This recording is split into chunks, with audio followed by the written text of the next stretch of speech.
At 3:30 in the morning on December 8, 1941, the water inside Pearl Harbor was still moving.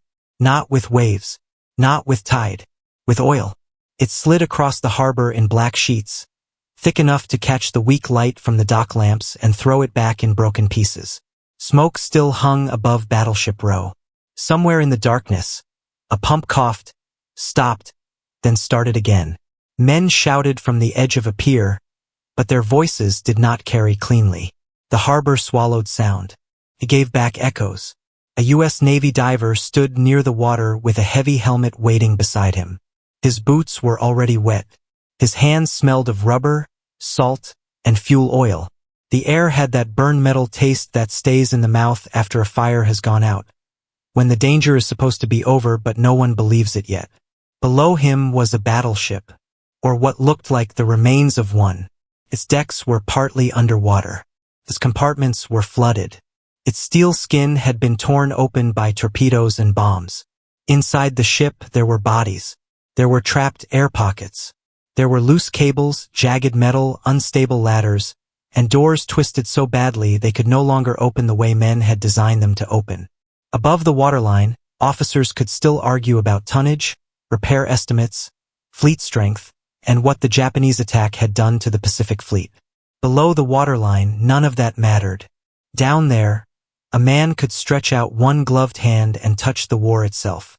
The Japanese pilots who had come over Oahu the morning before had seen fire, explosions, and ships sinking in shallow water. They had seen battleships burning in place. They had seen the great American fleet wounded in front of its own home port. To them, and to many watching from far away, it looked like a finished calculation. A ship sunk was a ship removed. A carrier damaged was a carrier delayed. A battleship on the harbor floor was a victory already counted. And in the language of naval war, that belief made sense. Steel took years to build. Turrets, armor belts, engines, boilers, shafts, magazines, fire control systems. These were not things that could be replaced with a few tools and a brave speech. A modern warship was a city of machinery. Once that city flooded, once oil spread through its lungs and fire burned through its nerves, it was reasonable to call it dead. But Pearl Harbor had one detail the Japanese calculation had not fully measured. The water was shallow. The shipyard was near. And the Americans had men who looked at a wreck and did not see a corpse first. They saw a problem. That distinction mattered. In the days after the attack, the visible heroes were easy to identify. Anti-aircraft gunners who stayed at their posts. Sailors who pulled burned men from the water. Pilots who tried to reach their aircraft before Japanese fighters crossed the island again. Commanders trying to make sense of ruin. But another group stepped forward almost silently. Divers, shipfitters, welders, machinists, electricians, yard workers, riggers, pump crews, men with notebooks, cables, torches, helmets, and faces gray from exhaustion. They did not fly into battle. They did not fire the first shots. They went down into the wrecks after the shooting stopped. And that was where the Second Battle of Pearl Harbor began. It was slower than the first, quieter, more intimate, a battle of inches instead of miles. A battle fought in compartments where men had drowned, in engine rooms where gauges still hung dead on the panels, in passageways where loose objects floated against the ceiling because the world had turned upside down. The Japanese had believed the attack had bought them time. What they did not see was how quickly American recovery began turning destruction into labor. A ship could be burned. A ship could be flooded. A ship could be declared lost by men who had only seen it from the air. But the men standing at Pearl Harbor did not work from the air. They worked from the waterline down. And before any ship could return to battle, before any official report could say salvaged or repaired, before any admiral could claim the fleet was recovering, somebody had to go into the dark. The diver looked once at the surface. Then he went under. The harbor closed over his helmet. Above him, the war was already moving west across the Pacific. Below him, a different kind of war was waiting. One Japan had not planned for, and one America would fight with pumps, cables, and men who refused to let steel stay dead. But to understand why those men mattered, you have to understand the belief they were about to break. The Japanese calculation. Before the attack, Japanese naval planners were not fools. They understood distance. They understood timing. They understood that the Pacific was too large to control with bravery alone. Fuel, bases, carriers, escorts, merchant shipping, all of it mattered. Japan's leaders knew that once the United States fully mobilized, the war could become a contest Japan was not built to win quickly. So they sought time, not peace, not final victory in one morning. Time. The attack on Pearl Harbor was meant to stun the American Pacific Fleet long enough for Japan to seize territory, build defensive perimeters, and force Washington to confront a new reality stretching from Southeast Asia to the Central Pacific. If the American battleships were destroyed or disabled, Japan would have space to move. If the U.S. Navy needed months or years to recover, Japan could spend those months building an empire behind the shield of distance. On paper, it was a hard calculation, but it was not irrational. Battleships were symbols of naval power. They were expensive, slow to build, and difficult to replace. A fleet that lost them suddenly did not simply order new ones and sail again next week. Even damaged ships required drydock space, workers, parts, planning, and time. A navy could be wounded not only by what it lost forever, but by what it could not use when needed. And from the air, Pearl Harbor looked like that kind of wound.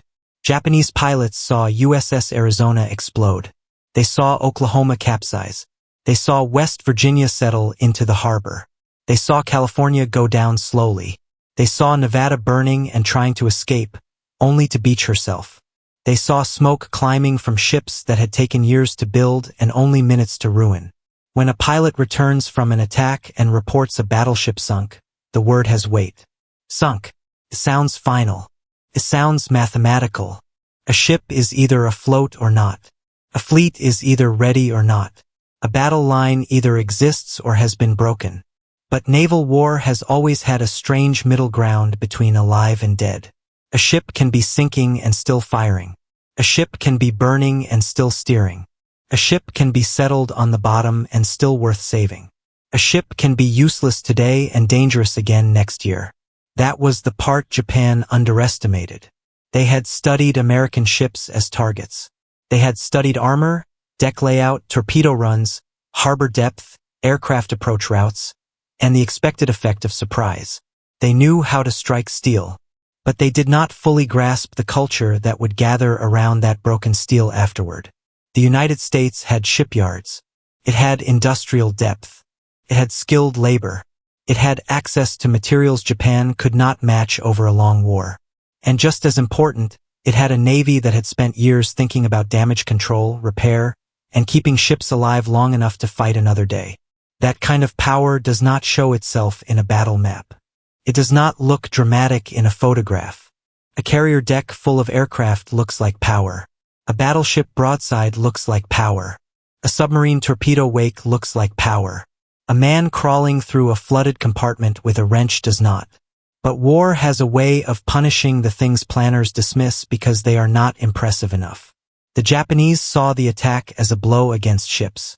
The Americans would answer through systems, yards, diverse repair crews, floating cranes, tugs, welders, supply officers, machine shops, and men who could improvise under pressure because waiting for perfect conditions meant losing the war.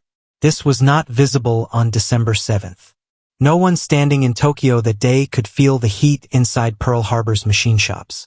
No one studying reconnaissance reports could hear the pumps being dragged toward the water. No one counting American losses could see the first salvage plans forming in tired minds before the fires were completely out. Japan had struck the fleet. America began repairing the clock. Every day a ship returned sooner than expected. Japan lost part of the time it believed it had purchased. Every vessel patched and saved meant another calculation had shifted. Every damaged ship that did not become a permanent loss weakened the logic of attrition. The Japanese Navy understood killing power. But it would soon face something more difficult to measure: recovery power. And recovery power begins in ugly places. Not in clean offices. Not in parade photographs. Not under flags. It begins where men stand beside a wreck and ask the question no enemy wants them to ask. Can she be saved? At Pearl Harbor, that question was asked again and again. Some answers were painful. Some were impossible. and some would turn the Japanese victory into something less permanent than it first appeared. The harbor looked dead.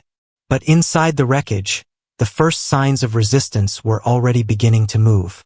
The harbor of the dead. Pearl Harbor after the attack did not look like a naval base. It looked like a place where machines had died badly. The water near Battleship Row was thick with fuel. Pieces of wood, rope, canvas, metal, and personal belongings drifted between the hulls. A sailor's cap, a section of broken railing, a floating chair.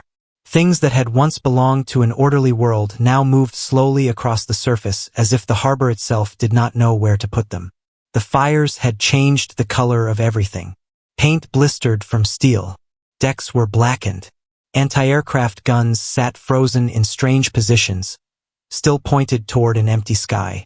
Some ships leaned. Some sat low. Some seemed to be breathing because air escaped from compartments beneath the water and came up in slow bubbles through oil. Men moved carefully along the piers, not because they were calm, but because one careless step could send them into fuel, debris, or water where live electrical cables might still hang unseen. Ammunition had cooked off during the attack. Unexploded ordnance remained. Compartments could shift. Bulkheads could fail. A ship that appeared still could suddenly groan, settle, and take more of itself under. The Japanese had left. The danger had not. For the salvage men, the first problem was not glory. It was access. Where could they get inside? Which compartments were flooded? Which were sealed? Which held pressure? Which were full of oil?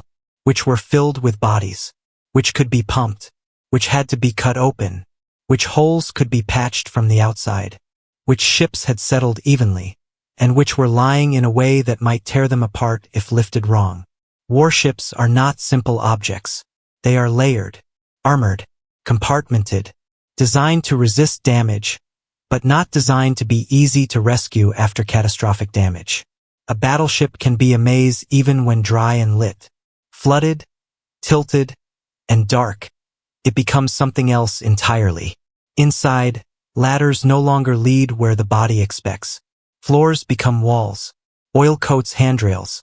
Loose equipment drifts in the dark. A man can lose orientation in seconds.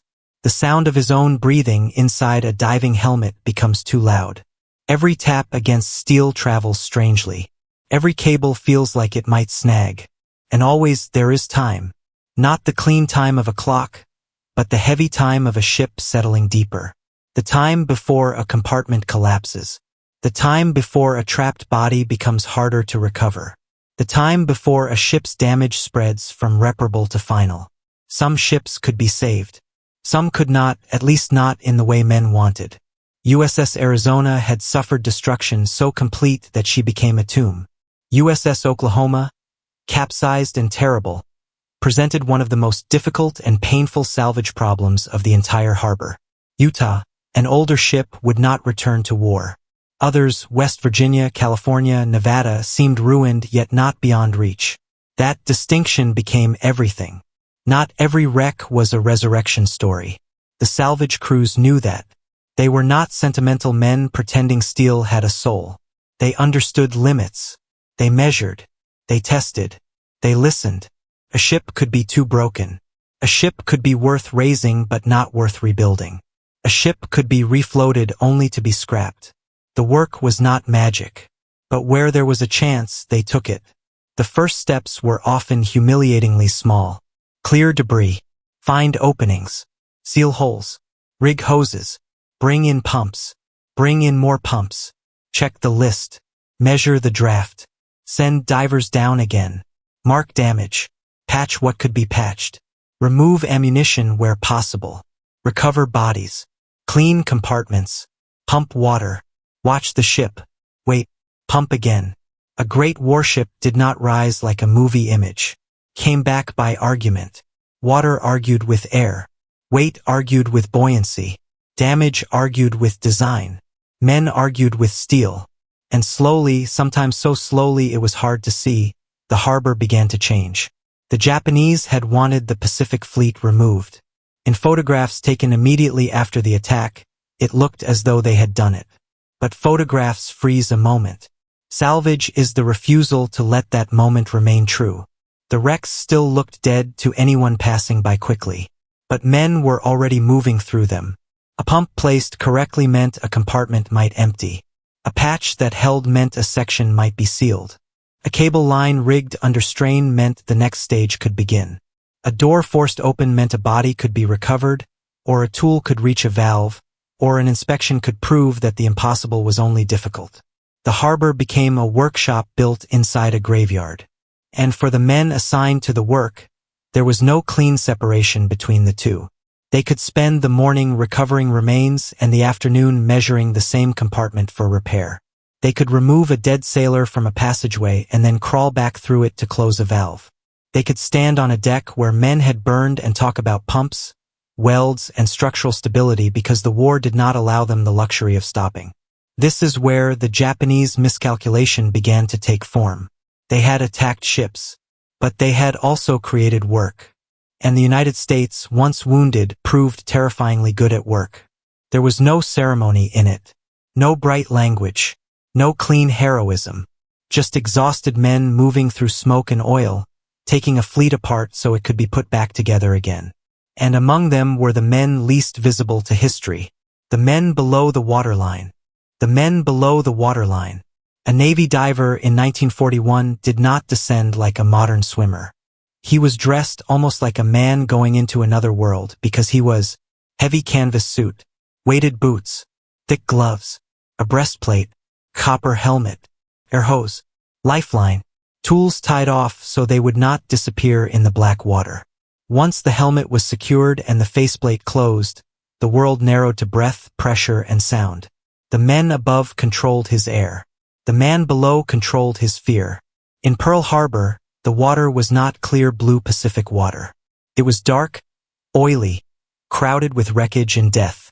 A diver could be inches from a jagged edge and not see it until his hand found it. He could become tangled in cables. He could slip into a compartment and lose the way back. He could brush against a body before knowing what it was. He could hear steel shift around him and understand, without needing anyone to explain it, that the ship was still dangerous. These men were not the kind history usually puts at the center of a naval war. They did not command task forces. They did not launch torpedoes. They did not appear in dramatic cockpit photographs. Many were enlisted specialists, yard workers, technicians, men whose skills were practical and unromantic. They knew pumps. They knew metal. They knew pressure. They knew when a valve felt wrong under the hand. And that knowledge became a weapon. The Japanese Navy had its own skilled sailors and engineers. This was not a story of one side having courage and the other having none. Japanese crews fought hard, repaired damage under terrifying conditions, and died in burning ships across the Pacific. But the strategic difference lay in scale, infrastructure, and the ability to turn repair into an organized system. At Pearl Harbor, and later across the Pacific, American salvage work did not depend only on one brave man diving into one wreck. It depended on coordination, divers, planners, crane operators, welders, electricians, medical teams, clerks tracking parts, officers assigning priorities, machinists fabricating pieces that could not arrive fast enough. The underdog was not one person. It was an entire class of men the enemy rarely counted. A pilot could see a battleship from above. A submarine commander could see a target through a periscope. An admiral could see a symbol on a map. But the salvage worker saw the ship at the scale of a hand. He saw the bolt that had to be cut, the seam that had opened, the bulkhead that was sweating water, the cable that should not be live but might be, the pump that sounded wrong, the patch that needed one more brace, the place where a compartment could be sealed if only someone could reach it. These were small things. War often turns on small things. A man in a flooded compartment might not know whether his work would matter in any grand sense. He might only know that if the pump lost suction, the water would rise again. If the patch failed, the ship would settle. If the cable snapped, men on the surface could be killed. If the wrong hatch opened, a pocket of trapped pressure might become violent. So he worked with care. Not slowly, carefully. There is a difference. Outside, commanders wanted speed. The fleet needed ships. The Pacific situation was moving. Japan was advancing. Wake Island, the Philippines, Malaya, the Dutch East Indies, the map was changing faster than any dockyard wanted to admit. Each day lost at Pearl Harbor felt like another day handed to Japan. Inside the wrecks, speed had to answer to reality. A torch could not cut through every problem. A pump could not empty a compartment that had not been sealed. A ship could not be raised if its weight shifted wrong. Steel had to be persuaded in sequence. The men doing the work were often tired beyond the point where tired still had meaning. Sleep came in pieces. Meals went cold. Clothes carried the smell of oil even after washing. Eyes burned. Hands cracked. A man could leave a wreck at night and still hear, in the quiet, the hollow tapping of tools underwater. And there was another pressure that few official reports could measure. The dead were present, not as an idea, as a fact. In some compartments, men had survived for a time after the attack, trapped in darkness, tapping on steel. Rescue efforts had been made. Some were saved. Many were not. Salvage crews entered spaces where that reality had already ended. They had to be workers and witnesses at once. That kind of labor changes a man. It removes the distance between strategy and cost. An admiral might say a ship would be refloated. A diver knew what that meant. It meant putting a hand on a hatch where someone had once been alive behind it. It meant entering rooms where the war had finished its business before anyone came with a pump. And yet they continued, not because they were fearless, because the ship still mattered, because men at sea would need guns, engines, decks, escorts, carriers, tankers, repair ships, and every scrap of usable strength the Navy could reclaim. Because Japan had counted on time, and every salvaged ship was time taken back. The salvage crews were not trying to become legends. Most would never be remembered by name. They were trying to make steel float, trying to make machinery breathe, trying to make a wounded fleet stand again. And somewhere inside that practical work was the thing Japan would learn too late. The American fleet was not only the ships at sea. It was the men who could bring them back. But even at Pearl Harbor, there was one question that haunted every plan and every pump line. Was it better to replace the fleet, or raise it from the bottom? The impossible idea, raise the fleet. The simple answer would have been to move on. Build new ships. Train new crews. Accept the losses. Let the wrecks sit where they were until the war allowed time for grief. There was a certain logic to that.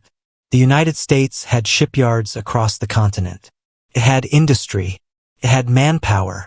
If Japan had wounded the battle fleet, perhaps the answer was to pour everything into carriers, submarines, destroyers, transports, and the new kind of war the Pacific was already becoming. But the men at Pearl Harbor did not have the comfort of choosing between the past and the future in clean terms. The wrecks were there. The guns were there. The armor was there. The machinery, in some cases, was damaged but not gone. The hulls sat in shallow water, close to repair facilities, close to men who knew what they were doing. To leave them untouched would mean surrendering not only steel but morale, experience, and possibility. So the idea took shape in practical language. Do not simply replace the fleet. Recover what can still fight. It sounds obvious now after the fact. It did not feel obvious in the smoke and confusion of December 1941. A sunken battleship is not an object a man easily imagines returning to war. The scale alone resists belief. Thousands of tons of steel do not rise because someone wants them to. Pumps fail. Patches leak. Hulls twist. Ships settle into mud. Damage hidden underwater can be worse than anything visible from above. And even if the ship floats, that is only the beginning. A refloated wreck is not a warship. It is a patient barely pulled from drowning. It must be cleaned, inspected, stripped, repaired, rebuilt, modernized, armed, crewed, tested, and sent back through a chain of decisions where every weak point can become fatal later. But the salvage men understood something the enemy's bomb damage reports could not show.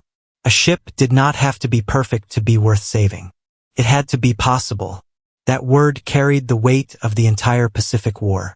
Possible meant a hull that could be pumped out. Possible meant machinery that could be restored or replaced. Possible meant armor still usable. Possible meant a ship that could be towed, repaired, or rebuilt. Possible meant that Japan's victory might become temporary. And temporary was not enough. Japan needed lasting effects. It needed the blow at Pearl Harbor to buy operational freedom. It needed the Americans slow, disorganized, and hesitant. Every week taken away from that delay mattered. Every vessel repaired sooner than expected narrowed Japan's window. The salvage crews did not speak in those grand terms while standing knee-deep in oil and water. But their work attacked the Japanese plan all the same. In some cases, the work was brutal and slow. Men built cofferdams around damaged areas. They sealed openings. They removed wreckage. They pumped water out of spaces never meant to be emptied that way. They stabilized ships before lifting them. They fought mud suction and structural damage. They improvised because no manual could perfectly describe what a torpedo, a bomb, fire, and shallow water sinking had done together. A ship is designed to resist the enemy. It is not designed to be resurrected easily. And yet the harbor began to show signs of stubborn life. Nevada, damaged and beached, would eventually return to service. California would be razed and rebuilt. West Virginia would undergo one of the most dramatic recoveries. Other ships would provide equipment, lessons, or salvage value even if they did not return in the way people hoped. Not every story ended well. That must be said plainly. Some losses remained losses. Some ships became graves. Some were raised only after unbearable work and then judged unfit for combat return. But enough came back to change the meaning of Pearl Harbor. The Japanese attack had been devastating. Killed men, destroyed equipment, shocked the nation, and exposed serious failures. No careful historian should soften that. But devastation is not the same as paralysis. That was the difference. Japan had created wreckage. America created repair schedules. Japan had counted damage.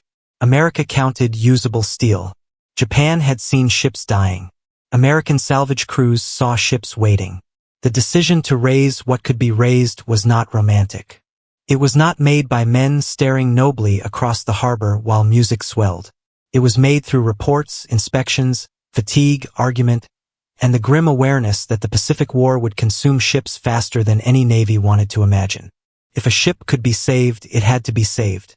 If a turret could be used, it mattered. If a hull could return, it mattered. If a damaged vessel could fight again even once, somewhere in the vast Pacific, the work mattered. And as the months passed, the quiet rebellion against finality began to show results. The Japanese had imagined a fleet crippled in place. But parts of that fleet were being cut open, drained, lifted, patched, and rebuilt. One ship above all would become the emblem of that refusal. USS West Virginia. She had settled into Pearl Harbor with terrible wounds. To many eyes, she looked finished. But deep inside the ruined steel, men began the long work of proving that finished is sometimes only what an enemy calls something before the repair crews arrive. West Virginia, the battleship that would not stay dead. USS West Virginia did not look like a promise. She looked like punishment.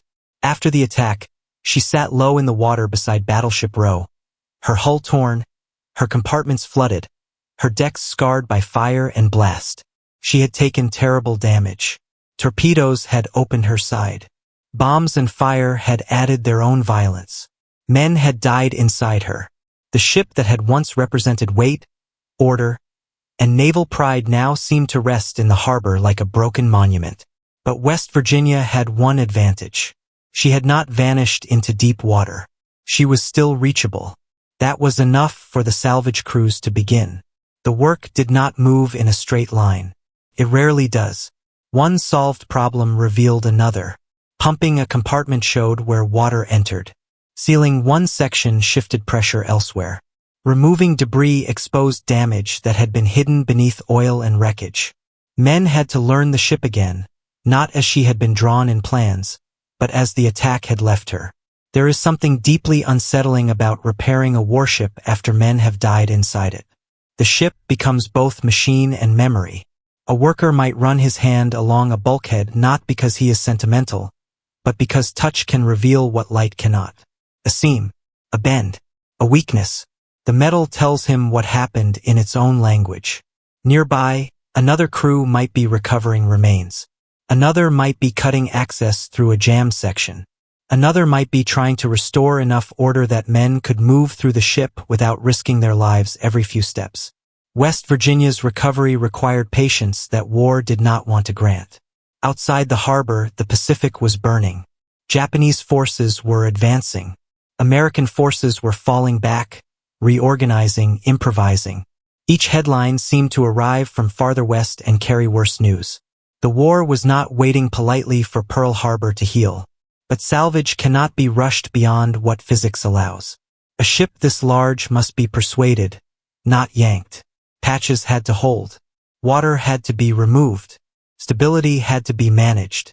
The hull had to be made buoyant without tearing itself apart. The dead had to be recovered. Machinery had to be inspected. What could not be repaired at Pearl Harbor would have to be handled elsewhere. The men who worked on her were not saving an abstraction. They were saving a specific ship with specific damage in a specific place under the pressure of a war that kept demanding more. And slowly West Virginia changed. Not quickly enough for anyone's impatience, but enough. The ship that had seemed buried in the attack became a salvage project. The salvage project became a rebuild. The rebuild became a return. By the time she came back into service, she was not simply the same ship patched and polished. She had been modernized, altered, hardened by experience and rebuilt through labor. In that return was a kind of answer to Pearl Harbor. Not a clean answer. Not one that erased the dead. Nothing could do that. But an answer made of steel. Japan had believed the battleship line had been crippled in a way that would echo across the early war. And for a time it did. The carriers became the urgent center of the Pacific struggle. The old battleships could not undo December 7th. But when ships like West Virginia returned, they proved that destruction had not remained as permanent as it looked from the cockpit of a Japanese torpedo bomber. At Surigao Strait in 1944, old American battleships, several with Pearl Harbor histories, would help close one of the strange circles of the Pacific War. Radar-directed gunfire, night action, and the returning weight of ships once counted out. The image is almost too neat, so it must be handled carefully. It was not revenge in the simple sense. War is too large and cruel for that. But it was recognition. The ships had come back. And behind them stood the unseen army of recovery that made it possible. West Virginia's story also reveals the emotional trap in talking about salvage. It is easy to say, the ship returned, as if the sentence itself contains the work. It does not. Between sinking and return were months of filth, risk, grief, and labor. Men worked where the air was bad and the steel was unsafe. They cleaned what no man should have had to clean. They repaired around absence. The ship came back because they did. That was the part Japanese planners could not fully account for. They could damage a hull. They could kill sailors. They could force America to spend time, money, and manpower. But they could not easily destroy the industrial and human network that turned loss into renewed force. A fleet is not only what sails. It is what can be repaired. And yet, as powerful as West Virginia's resurrection was, another story would test American repair culture under a more terrifying deadline. A battleship in harbor could be measured, pumped, and rebuilt over time. A carrier needed for a coming battle had no such luxury. In May 1942, USS Yorktown came limping back to Pearl Harbor after Coral Sea. The damage looked serious. The schedule looked impossible. And somewhere beyond the horizon, the Japanese fleet was already moving toward Midway. Yorktown, the carrier that time could not wait for. When USS Yorktown entered Pearl Harbor after the Battle of the Coral Sea, she carried more than damage. She carried urgency. The carrier had been hit by a Japanese bomb. The explosion had damaged her structure and machinery, killed and wounded men, and left her in need of repairs that, under ordinary conditions, would have required far more time than the Pacific Fleet could spare. A carrier is not a simple deck floating over engines. It is an airfield, a fuel depot, a weapons magazine, a command post, a machine shop, a hospital, and a crowded city at sea. Damage to such a ship spreads through systems. Flight operations, boilers, electrical power, fire mains. elevators, steering, communications, fuel lines, ammunition handling, crew confidence. Everything connects. A carrier can look intact from a distance and still be wounded in ways that make combat dangerous. Patch on steel is one thing. A carrier that must launch and recover aircraft under attack is another. If the repairs fail at the wrong moment, men do not merely lose a ship. They lose the air cover, the striking power, and the center of an entire task force. Yorktown reached Pearl Harbor at a moment when time had become a weapon. American codebreakers had helped reveal that a Japanese operation was forming around Midway. Admiral Chester Nimitz needed every carrier he could get. Lexington was gone. Saratoga was away. Enterprise and Hornet were available, but two carriers against Japan's striking force left little margin. Yorktown was damaged, but damaged was not the same as unusable. That difference had to be proven in the yard. The repair effort became a race with sleep itself. Workers swarmed the ship. Damage reports were studied. Priorities were cut down to what mattered most. The question was not, can Yorktown be fully restored? The question was colder. What must be done so she can fight? That is the logic of war repair. It has no elegance. It asks men to accept imperfection and gamble with consequences. A fully repaired carrier might need weeks. Yorktown did not have weeks. The Japanese timetable did not care about shipyard standards. So the yard worked with brutal focus. Repair the most essential damage. Strengthen what must hold. Restore enough capability. Leave what can be left. Make her ready enough to sail. Ready enough. Those two words carried hundreds of lives. On the dock, sparks fell from welding torches like brief orange rain. Men worked through the night. Some slept in corners or beside tools because walking away cost minutes. Officers made decisions that no one could make comfortably. What damage could remain, what system could be trusted, what risk could be accepted because the alternative was worse. A shipyard in peacetime aims for completeness. A shipyard before Midway aimed for survival. Japanese planners had reason to believe Yorktown would not appear in the coming battle. Coral Sea had wounded her. Even if she survived, a damaged carrier should need real time to return. That assumption was not foolish. It was normal. But Pearl Harbor was no longer operating under normal assumptions. The men repairing Yorktown were fighting the enemy without seeing him. Every hour saved was a shot fired before the battle began. Every temporary repair was an argument against Japanese intelligence. Every worker who stayed past exhaustion helped create a surprise that would not look dramatic until later, when Japanese pilots and commanders tried to understand how many American carriers they were facing. Yorktown left Pearl Harbor patched, not healed. That distinction matters. She did not sail as a miracle. She sailed as a risk. The decks could operate. The crew could fight. The machinery could move her. The ship could join Enterprise and Hornet. But somewhere inside her steel were the marks of Coral Sea, and every man aboard knew that temporary repair is not the same thing as safety. At Midway, she would be hit again. And when the bombs came down, the question would no longer be whether Pearl Harbor had repaired her well enough to sail. It would be whether her own crew could keep her alive long enough to matter. Yorktown had been given back to the fleet by yard workers racing the clock. Now, under Japanese attack, her sailors would have to become salvage men themselves. The first salvage crew is the crew. The first bomb did not need to sink Yorktown to threaten her. It only needed to begin a chain of failures. That is what damage does at sea. It rarely stays where it lands. A bomb hits a deck, but the shock travels. Fire spreads. Smoke blinds. Electrical circuits fail. Steam lines rupture.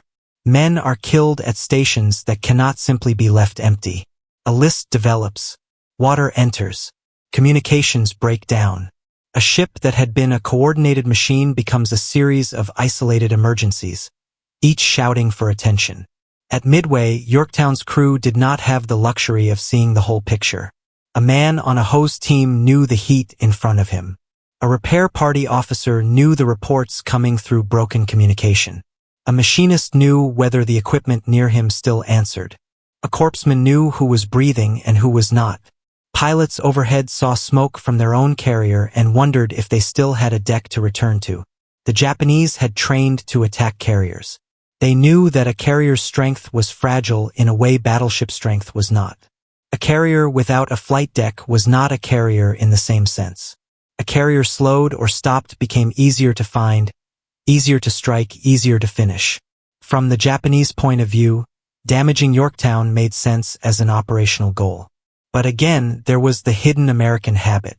Do not wait for the shipyard. Begin saving the ship now.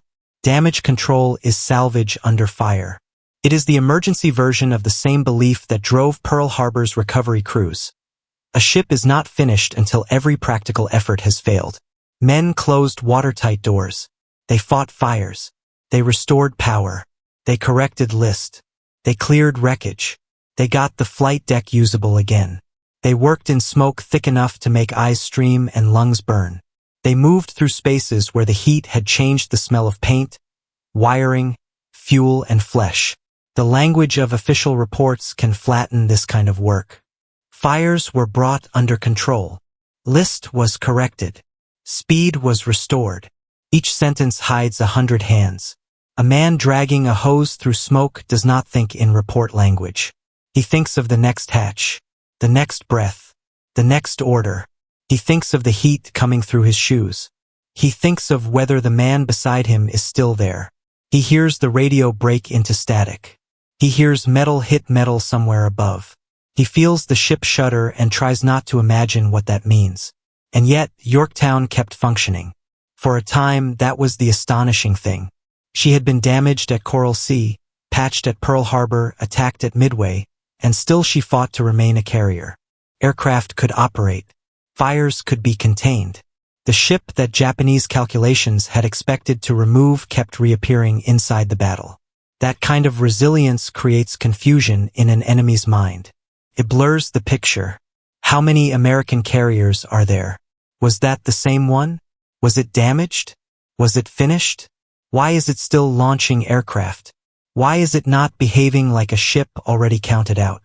In battle, confusion is not a side effect. It is a force. Yorktown's crew bought time, and time at Midway was everything. But the ocean is patient, and the enemy was not finished. After bomb damage came torpedoes. After aircraft came submarine. Yorktown would endure blow after blow until survival became impossible. The destroyer Hammond would be lost alongside her after a Japanese submarine attack. Men who had fought to save the carrier would find themselves in the water, watching the ship they had kept alive finally move beyond saving. This is where the story must be honest. American repair skill did not make ships immortal. It made them harder to kill.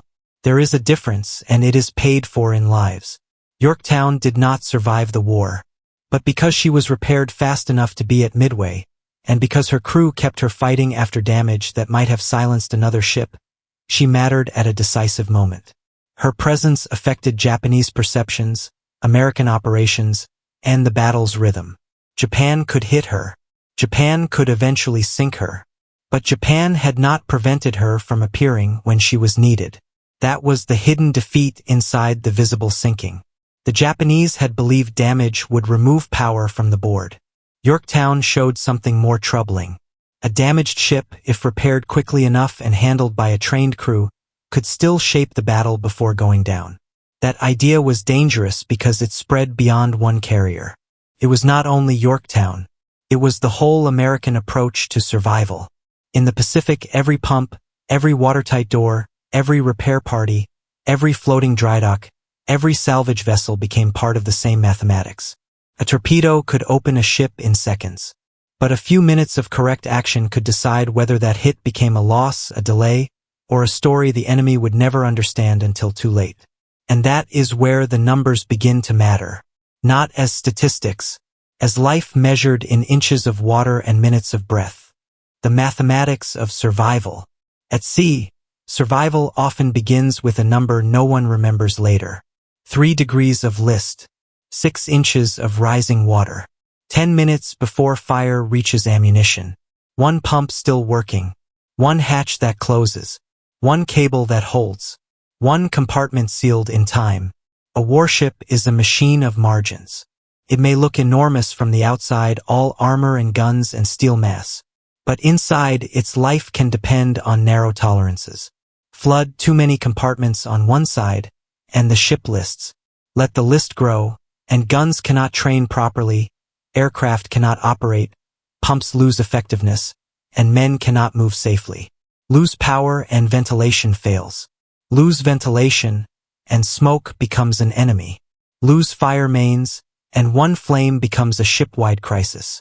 The Japanese weapons that struck American ships were designed to exploit those margins. A torpedo did not need to destroy every compartment.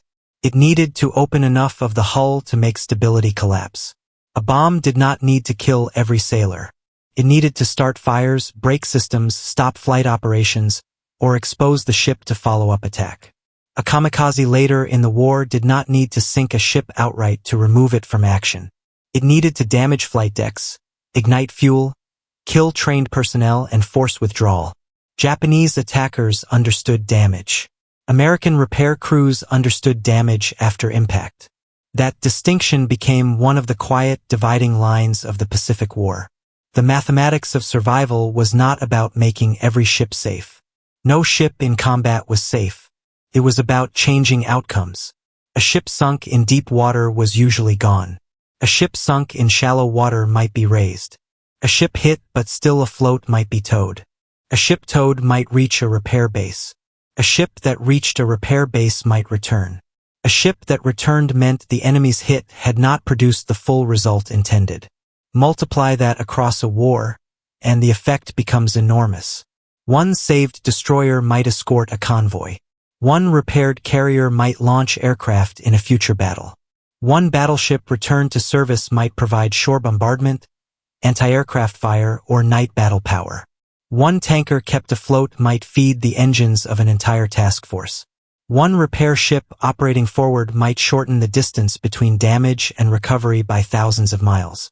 This is why the Japanese fear, if we use that word carefully, was not necessarily fear of individual salvage men as personalities. It was fear of what those men represented. They represented a war Japan could not reduce to single strikes. A Japanese pilot could risk his life, score a hit, and see smoke rise from an American ship. In that moment, the result seemed real.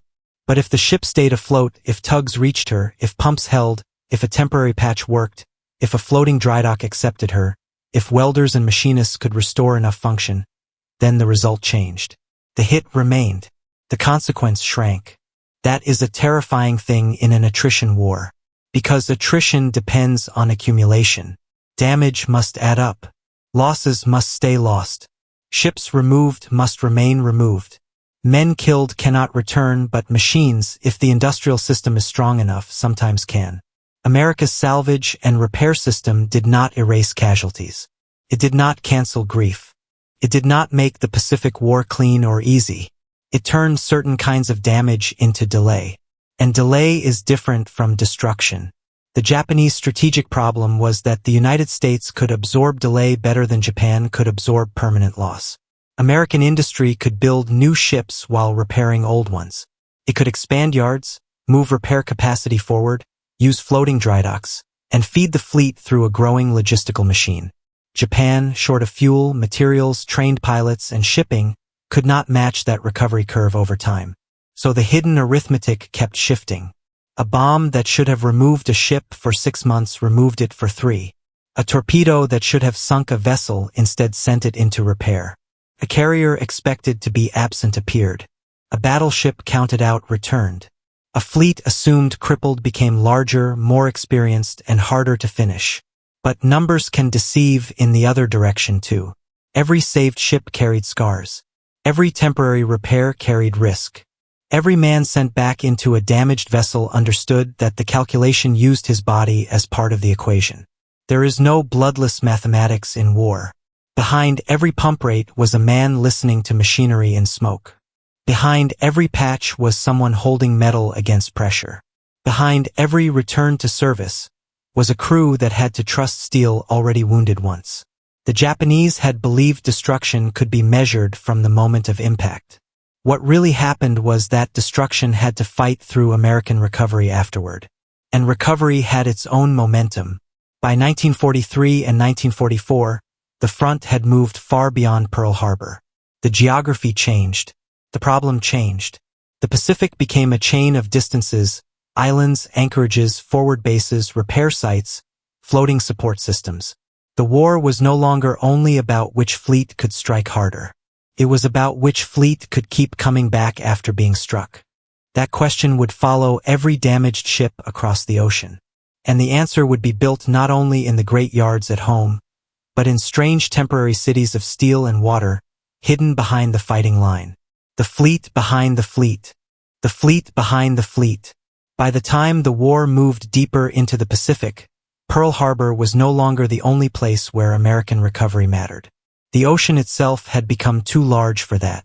A damaged ship near Hawaii could return to a major base. A damaged ship near the Solomons, the Marshalls, the Marianas, or the Philippines faced a different problem. Distance could kill as surely as torpedoes.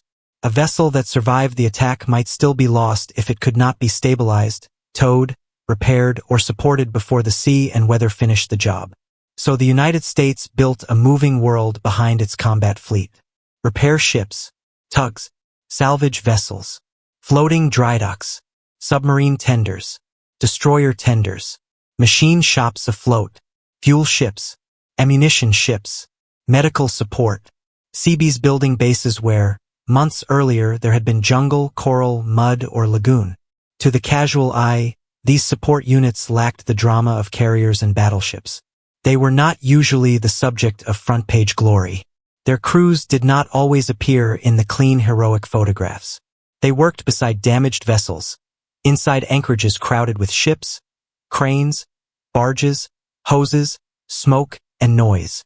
Their world smelled of diesel, hot metal, wet rope, paint, sweat, and stale coffee. But they changed the war.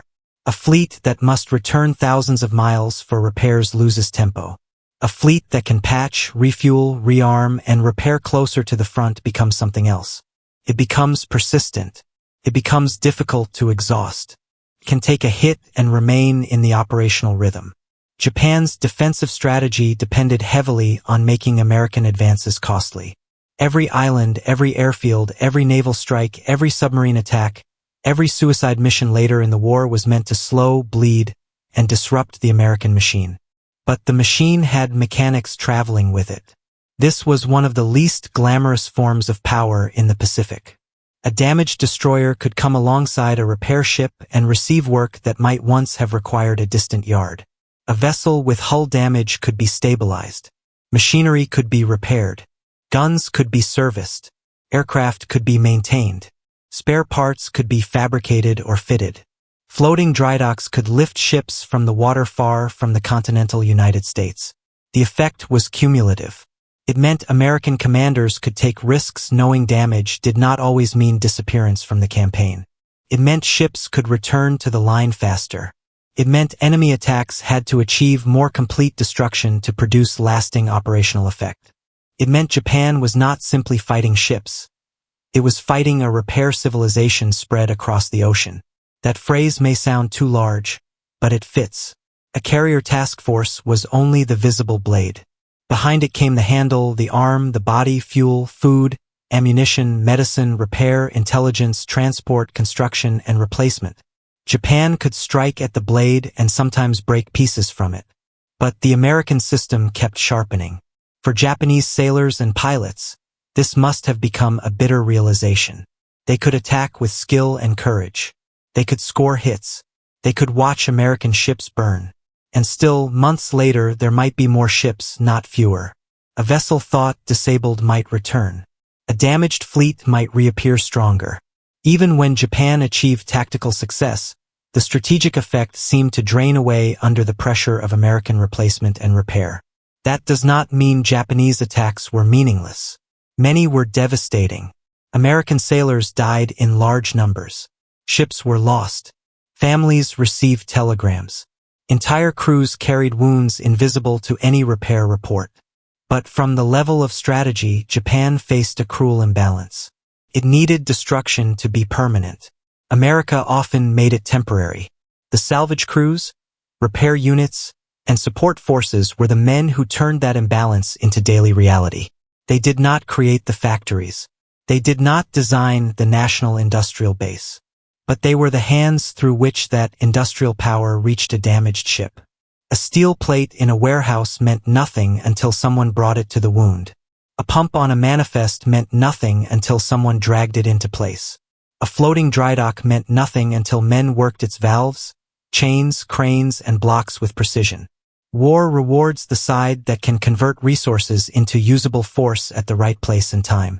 The American salvage system did that in one of the hardest environments on Earth, an ocean battlefield measured in thousands of miles. And yet, for all its scale, the work never lost its human center. A repair ship at night was not an abstract system. It was men under lamps, faces shining with sweat, trying to finish before the next sortie. A floating drydock was not merely equipment. It was a place where a damaged ship hung vulnerable above the water while workers moved beneath it. A tug crew towing a wounded vessel through dangerous waters did not feel like part of a grand industrial theory. They felt the cable strain and wondered what would happen if it snapped. This is why the Japanese feared American salvage crews more than they ever said. Not because those crews were loud, because they made American losses harder to keep. But the price of that work remained hidden in the dark places, in burned compartments, flooded engine rooms, and quiet memories men carried home long after the ship sailed again. The fleet behind the fleet kept ships alive, could not keep everyone alive. The cost paid in the dark. There is a danger in telling stories of salvage. If told carelessly, they can sound too clean. A ship sinks. Men work hard. The ship returns. The enemy's plan fails. But the real sequence was not clean. Salvage began in death. Repair often began before morning had finished. Men stepped into spaces where other men had fought, burned, drowned, or waited in darkness for rescue that came too late. At Pearl Harbor, the recovery of ships and the recovery of bodies could not always be separated. A compartment might be opened for inspection and become, in the same moment, a place of grief. A passageway cleared for repair might reveal the last position of sailors who had been trapped after the attack. Tools, helmets, gloves, clothing, small objects took on unbearable weight because they belonged to men, not to ships. The official language had to remain controlled. Casualties, remains, recovery, identification, damage assessment. The men doing the work did not live inside controlled language. They lived inside smell, touch, and memory. Fuel oil has a way of staying with fabric. Burned paint has a sharpness that clings to the throat. Flooded steel spaces develop their own atmosphere, damp and stale and heavy. A man could climb out of a wreck, remove his helmet, and still feel the pressure in his ears. He could wash his hands and still smell the harbor. Some salvage workers must have learned not to speak too much about what they saw. Not because they felt nothing, but because speaking did not repair anything. The war demanded function. Grief could be postponed. Shock could be folded away. A man could light a cigarette with shaking hands, then go back to the job because the pump still needed attention. This restraint should not be mistaken for lack of feeling. In wartime, many men survived by narrowing the world.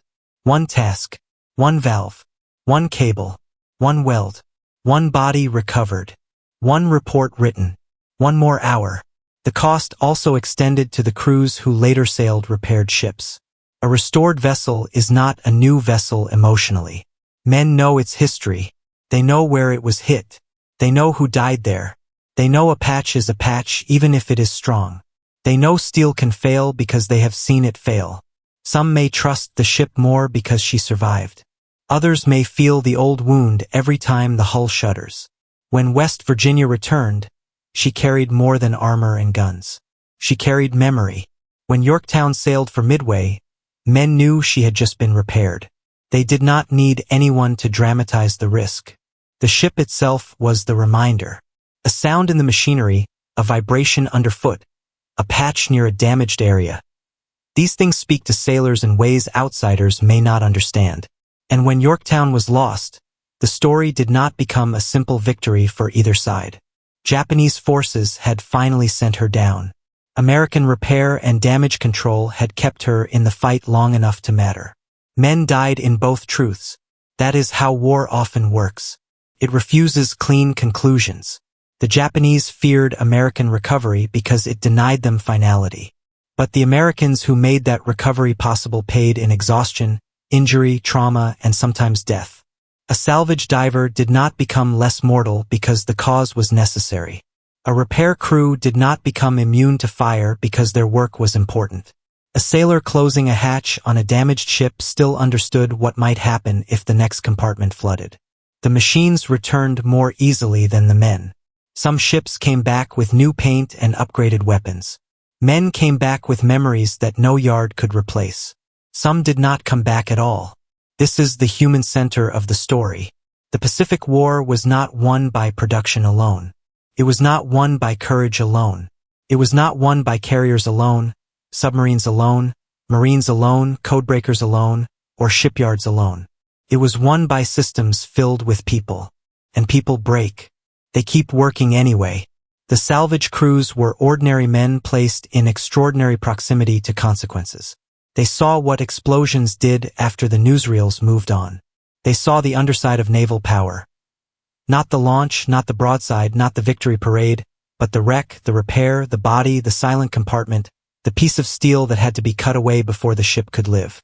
If the Japanese had known every detail of that work, perhaps they would have understood earlier that sinking American power required more than hitting ships. It required overcoming a society organized to recover. That was a harder target. By the final years of the war, the truth was visible across the Pacific. American ships were more numerous. American repair capacity had moved forward. American crews were experienced in damage control. The fleet did not merely strike. It endured. But recognition for the men who made endurance possible did not always arrive with equal force. History remembers the names of ships. It remembers famous admirals. It remembers battles. The men with pumps and torches often remain in the background, lit only by the sparks from their own work.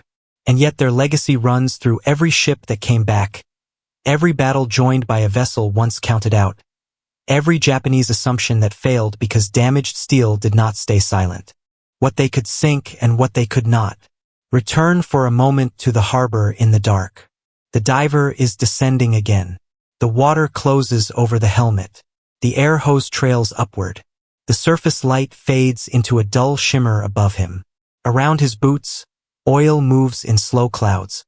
His hand reaches forward and touches steel that should not still matter, but does. Above him, men wait by the line. Somewhere on the pier, a pump coughs to life. That sound, harsh, mechanical, ordinary, belongs in the history of the Pacific War as much as any engine roaring off a carrier deck. The Japanese had believed they understood what they had done at Pearl Harbor.